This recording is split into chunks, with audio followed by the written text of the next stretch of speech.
Ration വ്യാപാരികളുടെ വേതന വർധനവ് നടപ്പിലാക്കാൻ ബുദ്ധിമുട്ടാണെന്ന് ഭക്ഷ്യവകുപ്പ് മന്ത്രി ജി.ആർ. അനിൽ. സർക്കാരിന്റെ സാമ്പത്തിക പരാധീനതയെക്കുറിച്ച് അവർക്കും അറിവുള്ളതാണല്ലോ എന്ന് മന്ത്രി. വ്യാപാരികളുടെ സമരം റേഷൻ വിതരണം മുടക്കിക്കൊണ്ടാകരുതെന്നും മന്ത്രിയുടെ പ്രതികരണം.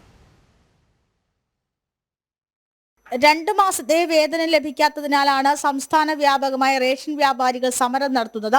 ഇതിൽ സംസ്ഥാന സർക്കാരിന്റെ നിലവിലത്തെ അവസ്ഥയിൽ വേതന വർധനവ് സാധിക്കില്ല എന്നാണ് മന്ത്രി ജി.ആർ. അനിലിന്റെ പ്രതികരണം. ഇപ്പോൾ അവർ പറയുന്ന വിഷയം വേതന വർധനവാണ്. സർക്കാരിന്റെ സാമ്പത്തിക അവസ്ഥ അറിയുന്നവരാണ് ഞങ്ങൾ എല്ലാവരും, അതുപോലെ തന്നെ റേഷൻ വ്യാപാരികൾ.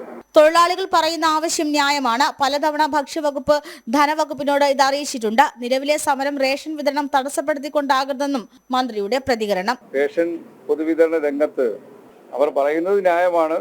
എന്നാൽ അത് കേരളത്തിന്റെ ജീവിത സാഹചര്യത്തിൽ അതൊരു ഏറ്റവും മെച്ചപ്പെട്ടതാണെന്നുള്ള അഭിപ്രായമൊന്നും മന്ത്രി എന്ന നിലയ്ക്ക് എനിക്കില്ല. അവർക്ക് വേതനം വർദ്ധിപ്പിക്കേണ്ടതാണ്, അത് പരിഗണനയിലാണ്. ഭക്ഷ്യവകുപ്പ് നിരവധി തവണ റേഷൻ മേഖലയിലെ അനിശ്ചിത സ്ഥിതിയെക്കുറിച്ച് ധനവകുപ്പിന് അറിയിപ്പ് നൽകിയിട്ടുണ്ട്. റിപ്പോർട്ടുകളായും വിവരങ്ങൾ അറിയിക്കുന്നു.